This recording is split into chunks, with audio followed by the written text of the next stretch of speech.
pressure control mode, these are the variables which have been set, and we would like to see the flow patterns and the pressure patterns in this.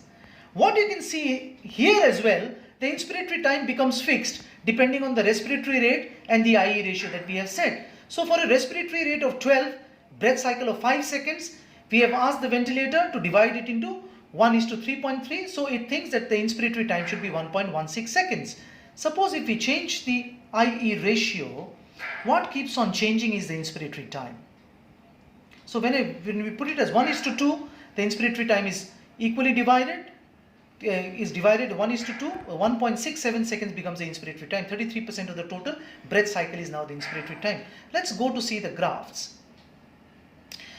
Now the top graph, as the name suggests, is the pressure graph, and you can see that from the baseline, the pressure goes up and it remains fixed all throughout the cycle. Contrast this to the volume control mode, where the pressure builds up slowly and peaks up. Here it reaches the peak right at the beginning, stays flat and comes down. The interesting thing to see here is the flow pattern. The flow pattern here is not square wave kind, but it's actually called a decelerating pattern. The flow is highest at the beginning, then it tapers down, reaches a baseline, and the breath cycles. This is because the pressure differential at the start of the breath is very big, producing a large change in flow. Just by looking at this graph, I can tell that the patient is on a pressure control mode. Here also, if we introduce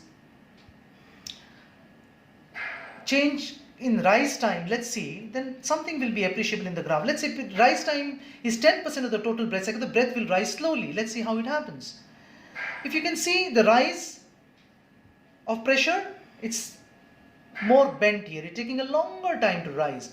That is to tell you, the rise time tells you that from the initiation of inspiration, in what much amount of time you want me to reach the peak pressure.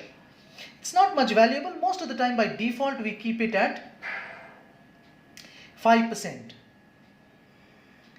Here you can see that there is a peak pressure, mean pressure, but there is no plateau pressure.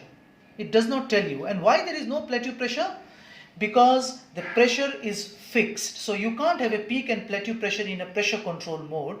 You can have it only in a volume control mode. Rest all the displays are similar to what we see in a pressure control mode. So you can have minute ventilation display, you have the tidal volume, inspiratory and expiratory display, you know the IE ratio, you know the absolutely I time, and you can also see the numbers which are derived from these calculations which are there on display. But what you cannot see in this one is peak and plateau pressure. So all we have to know is in a pressure control mode, the flow wave is decelerating pattern and the pressure remains fixed. That's done.